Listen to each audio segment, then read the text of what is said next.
Magluto tayo guys kasi nag-request na naman ang aking little bossing.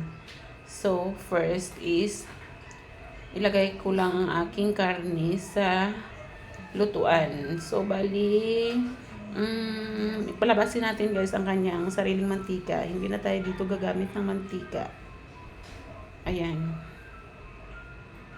So, anyway guys, iba-iba naman tayo ng pagluluto. So, sasayo kung ano ang ways nyo ng pagluto ng humba. So, ganito kasi sa akin. Ang importante is masarap. Pag ganyan na guys, isit aside lang natin.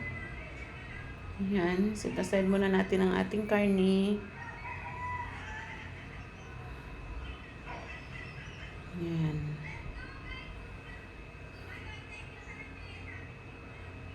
Then, igisa lang natin ang ating onion and garlic.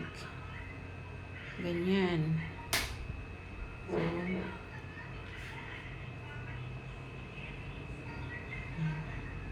ayan, ibalik na natin ang ating karne.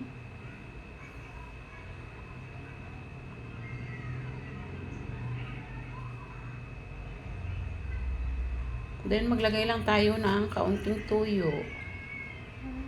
Tansya-tansya lang guys.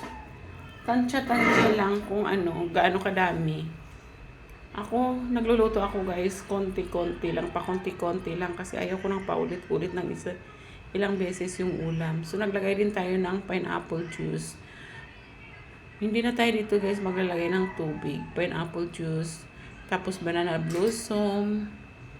Pag sugar yung gamitin nyo, pwede kayong maglagay ng tubig.